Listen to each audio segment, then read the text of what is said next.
Welcome to the Better Off Bonus Call of the Week. We're sponsored by Betterment, the largest independent online financial advisor. Well, you know the deal by now. I love talking to you. And I love hearing what's on your mind, how I can help you out. And it really does make me better at my other job, because when I hear what's going on for you, then I can start pitching these kinds of stories to the folks in my big job at CBS News and say, this is what people care about. So that's why I love hearing from you. If you'd like to get on the program, just shoot us an email. Ask Jill at betteroffpodcast.com. Ask Jill at betteroffpodcast.com. Today, we are talking to Jeannine. She's on the line early in the morning from Washington State. Hello, Jeannine. Welcome to the program. What can we do for you? Hi, Jill. Well, today I was wanting to find out some information. My husband is active duty Army, and we've got about 4 years left till he retires, and we are trying to figure out what should we be doing now to get ready for that big transition. We don't know what employment's going to be like. Are we going to be moving? What do we need to be thinking about now? Right. And you're so smart to do it with 4 or 5 years before, because, you know, if you wait till 4 or 5 months, you can't really change the outcome, right? So, right. So tell me a little bit about you guys. How old are you? I'm 42 and he's 46. Okay. We've been married for a long time. Let's see, about 15 years. It'll be next month. I thought she's a long time. Yeah, that's not that long, but okay. That's a good number. That's a good tenure. You have any kids? Yes, we have 3 kids, a 12-year-old, 9-year-old, and a 5-year-old. Oh, brother, you got your hands full. And are you home full-time with those kids? Because that sounds like a lot. Yes, I am. Sorry. Sounds like a lot. Do you own a home? Yes, we have a home. It's currently mortgaged. We have we're about halfway paid off, so our mortgage is about $250-ish. Okay. And we have about 13 years left. And how much would you guess the house is worth? I'm guessing we could probably sell it for about $450. Okay, that's great. And the mortgage, it's at a decent rate? Yeah, it's at 2.9%. What? Yeah, it's a 15-year. We refinanced last year. Okay, got it. Yeah. Well, so you're open to moving elsewhere in We're 4 open. years. We do like where we live, and we think that we could get job and employment, that kind of thing here. But you know, we are open to moving. So yeah, there's just so many unknowns.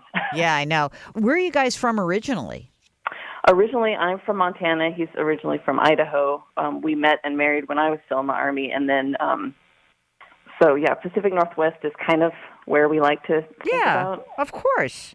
That's fantastic. And I mean, you do have, it sounds like a pretty sweet deal in terms of you got a great mortgage at a good rate. You like your home. The kids, you're not busting out of it. It's not like you're saying, oh, I got to get out of here. It's too small. Right. We kind of fit where we are. So all right. So let's try to stick around there. Now, you said you too served. How long were you in the service? I was only in for 5 years. He owed more time than I did, so we decided not to be dual military, and he could finish out his itch, and then he decided to end up staying for the long haul. So. Oh my gosh! So what does he do? The reason I'm asking him, just what kind of jobs would he be looking for in 4 years?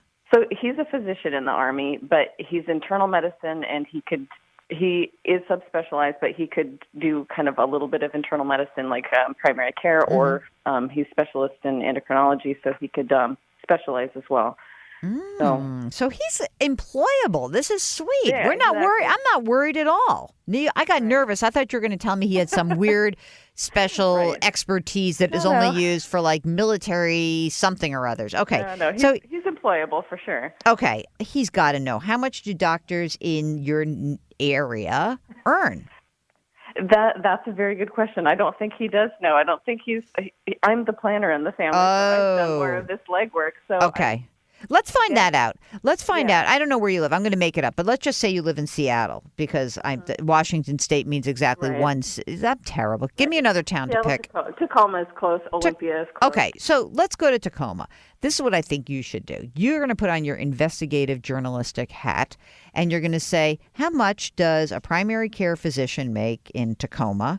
And how much you endocrinologists make in Tacoma. You probably can find this out. He probably, honestly, you could. Whatever the closest med school is, they probably have all this data floating around. Right. But I mean, look, The one thing about doctors, I understand medicine is changing, but as my dear friend Deborah, the dermatologist, just said to me, the good news about being a doctor is you can always get a job, no matter what. Right. You may not like your pay, but you can always get a job. Right. So he's going to have a job, and he is going to be able to support a $250,000 mortgage. So now let's go backwards a second. So I don't think you're going to have to move. Do your kids, do you want to send them to private school or public school, or where are they right now?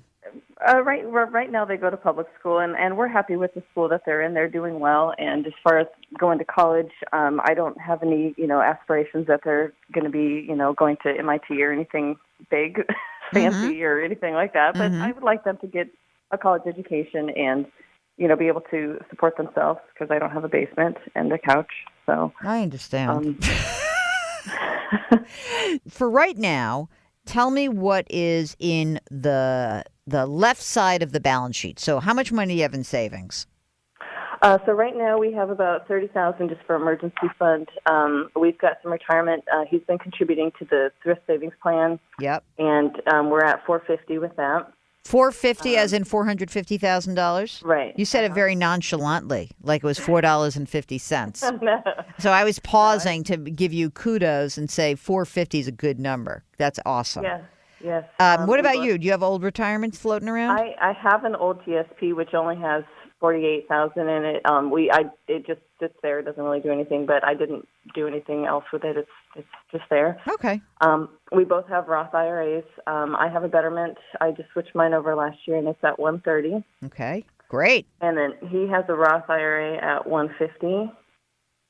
And then we have a couple of just non-retirement investment accounts that we put extra stuff in, and one's at $40 and one's at $48. This is a good story. I'm liking this story. 5, 6, 730 and 48 here. So 800 grand. So that's fabulous. What happens when he retires from the Army? Will he be entitled to a pension?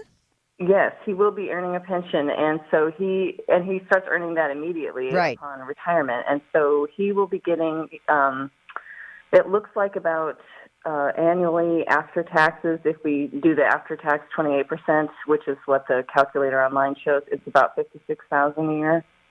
I'm so psyched for you. I mean, know, like, you're in great shape. shape. About this kind of stuff, but I also feel like, there's still so much unknown. And okay, relax. Come on. You're doing a great job. You're amazing. I mean, if I had a bell, I'd ring it. If I were a bell, I'd go ding dong, ding dong, ding. That's a little song from Guys and Dolls. So here's what I think you should be doing. Over the next 4 years, and probably like in the next year, he and you should really start thinking about like, well, what do I want to do? Do I want to be a primary care doc or not? I think the cool thing about the pension is this gives him an interesting opportunity to do what he wants to do, not just grab the money. Right. So if he says, I really want to take care of old, sick people with kidney disease, or whatever, thyroid disease. Isn't that thyroid disease? Yeah, then do internal medicine and grind out zillions of people coming into an office.